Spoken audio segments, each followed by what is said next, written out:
Hello दोस्तों। आज हम बात करने वाले हैं यहाँ पे सुजलोन एनर्जी लिमिटेड पे। और आज के दिन मार्केट में इसमें लोअर सर्किट देखने को मिला। लोअर सर्किट क्यों लगा उसके पीछे हम एनालिसिस को देखेंगे। आज ही इनका रिजल्ट भी आया था, उसका उसमें क्या वैल्यूज हमें देखने को मिली वो भी देखेंगे। चार्ट पे ये लेवल चार्ट पे ये शेयर कहाँ तक जाता हुआ देखने को मिल रहा है, क्या इसका रेजिस्टेंस पॉइंट था, अब अगला सपोर्ट क्या होगा, उन सब चीजों के बारे में बात करेंगे। तो पूरा वीडियो देखना ना भूले। आज के दिन में आप देखेंगे तो सुजलोन ने 19 रुपए पे क्लोजिंग दी है। पिछले 5 दिनों के अंदर करीब 6% की बढ़त देखने को मिली थी। एक महीने के अंदर बात करूंगा तो 35% की बढ़त देखने को मिली थी। 6 महीने में आपको 108% यहाँ पे पैसे जो शेयर होल्डर्स ने पैसे लगाए थे वो पैसे ऑलमोस्ट डबल होते हुए देखने को मिले। और वहीं अगर मैं बात करूं एक साल में तो शेयर होल्डर्स के पैसे यहाँ पे 2 गुना से ज्यादा होते हुए देखने को मिले हैं। सबसे पहले स्वागत करूंगा आप लोगों का अपने YouTube channel stock market view में, जहां पे मैं कोशिश करता हूं कुछ कुछ वीडियोस बना के आपको दूं और आप उन वीडियोस को देख के समझ पाए कि इस शेयर में आगे क्या ट्रेड लेना है, क्या मूवमेंट हमें आने वाला है।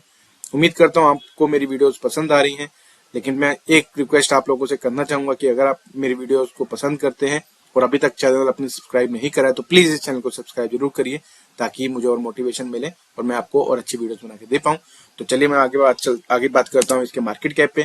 तो आप देखेंगे 23,698 करोड़ का आसपास का मार्केट कैप है। पी रेशो 10.96 है। डिविडेंड ये कंपनी देती नहीं है आज की डेट में।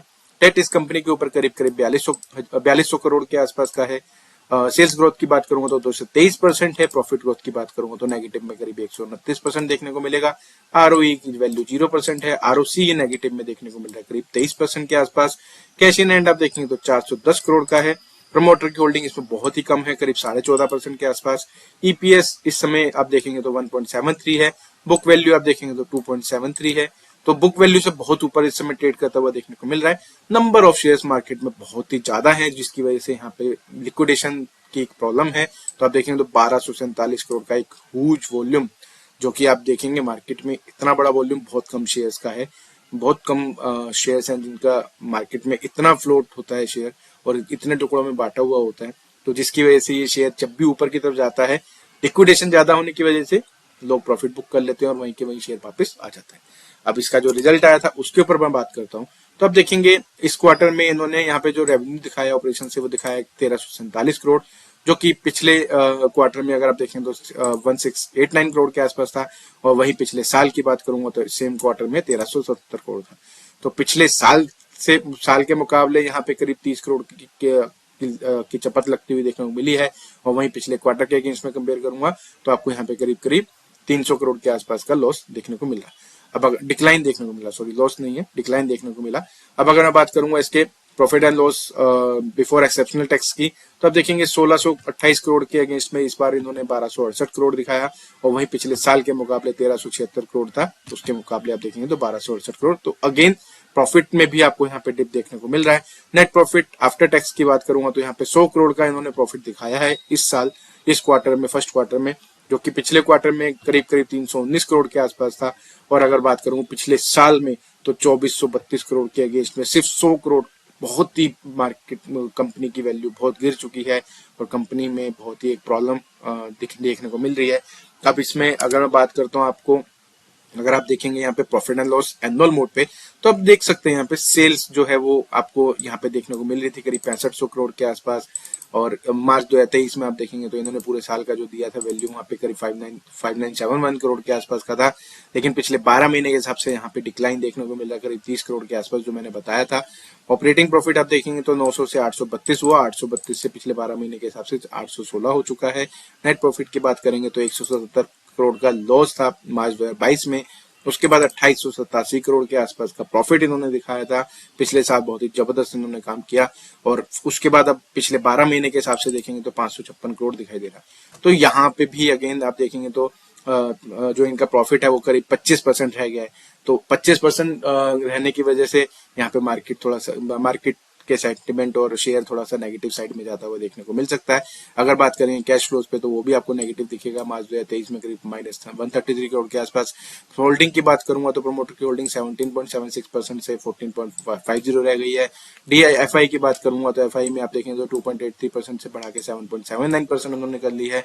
DI की होल्डिंग की बात करेंगे तो 14.35 से कम होके 5.90। तो यहाँ पे आप देख सकते हैं क्लियरली कि DI ने अपना जो प्रॉफिट है वो यहाँ पे बुक किया और अपनी होल्डिंग यहाँ पे कम कर ली। पब्लिक की बात करूंगा तो पब्लिक की होल्डिंग यहाँ पे इंक्रीज हुई है, 65% से इंक्रीज होकर 71.78% हो चुकी है। तो आप देखेंगे यहाँ पे प्रमोटर भी इसमें से धीरे धीरे एग्जिट करते हुए दिखाई दे रहे हैं, जो कि अगेन एक नेगेटिव साइड में देखने को मिलेगा। अब मैं चार्ट पे आपको लेके चलता हूँ। अगर आप देखेंगे चार्ट पे मैंने एक बीच में रेजिस्टेंस लाइन ड्रॉ कर रखी थी। ये रेजिस्टेंस लाइन पिछली बार जब इसने मई 2017 में इसको लाइन को टच किया था और वहां से हमें एक शार्प डिक्लाइन देखने को मिला था। शार्प डिक्लाइन देखने के बाद ये शेयर ₹1.70 पे पहुंच गया था और फिर वहां से दोबारा से कोविड के बाद जब ये रिकवर होना शुरू हुआ तो आज की डेट में इस शेयर ने उस लाइन को टच किया और वहां से रेजिस्टेंस फेस करके नीचे की तरफ अपना जो क्लोजर है वो दिया। तो अगर मैं आपको ये चार्ट डेली बेसिस दिखाऊं तो आप देखेंगे यहाँ पे ये देखिए, इस शेयर ने यहाँ पे कल भी ऊपर की तरफ जाने की कोशिश करी थी, लेकिन कल वो जा नहीं पाया और वहां से रेजिस्टेंस फील करके नीचे की तरफ क्लोजिंग दी थी इसने। और अगेन आज की डेट में भी आप देखेंगे तो आज की डेट में भी इसने नीचे की तरफ क्लोजिंग दी। रिजल्ट के बाद इसमें बहुत भारी गिरावट देखने को मिली और 5% का लोअर सर्किट हमें देखने को मिला। अगर मैं चार्ट आपको 5 मिनट के उस पर दिखाऊं तो आप देखेंगे यहाँ पे पहले ट्रेड बिल्कुल सही कर रहा था, लेकिन जैसे ही रिजल्ट अनाउंस हुआ उसके बाद अचानक से बिकवाली आ गई और बिकवाली आके इसने लोअर सर्किट लगा दिया और लोअर सर्किट लगने के बाद यहाँ पे क्लोजिंग भी इसकी लोअर सर्किट में हुई। तो अब ये दोबारा से जब कल ट्रेड करना शुरू करेगा तो कल ये नीचे कहाँ तक जा सकता है उसके बारे में बात करता हूँ। अगर तो सबसे पहला जो सपोर्ट लाइन है आपको यहाँ पे इस लेवल पे देखने को मिलेगा, करीब ₹15.75 के आसपास। देन उसके बाद नीचे की तरफ और अगर तोड़ता है तो आपको ₹13.25 दोबारा ये देखने को मिल सकता है। ऐसे ही अगर और नीचे जाएंगे तो नीचे मैं और थोड़ा सा नीचे लेके जाना चाहूंगा तो ₹12.15। तो ये 3 लेवल हैं जहां पे मुझे लगता है कि ये सपोर्ट, मेरे को लगता है कि मार्केट में उतना नेगेटिव नहीं हुआ होगा, लेकिन अगर ये नेगेटिव ज्यादा है तो आपको ये लेवल सारे तोड़ते हुए देखने को मिलेंगे, क्योंकि आने वाले दिनों में आइनॉक्स का भी आईपीओ आने वाला है। तो हो सकता है कि ग्रीन एनर्जी में जिसको करना है काम, या तो यहाँ से पैसे निकाल के हो सकता है कि वो वहां पे आइनॉक्स में वो लगा सकता है। तो कुछ नहीं पता मार्केट में क्या होगा, लेकिन मैं आपको ये बोलूंगा अगर आपके पास शेयर है तो आप थोड़ा सतर्क रहिए। ₹15.75 के नीचे अगर ये टूटता है तो आप इसमें से निकल जाइए, क्योंकि आपको यहाँ से अगेन 2-2.5% के आसपास का डिक्लाइन और देखने को मिलेगा और वो आपके लिए थोड़ा सा पेनफुल होगा। तो अगर आपको मेरी वीडियो, मेरी इन्फॉर्मेशन अच्छी लगी हो तो प्लीज इस चैनल को लाइक एंड सब्सक्राइब जरूर करिए।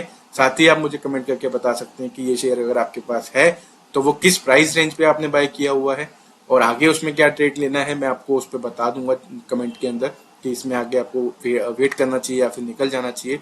तो आप मुझे कमेंट करके बता सकते हैं।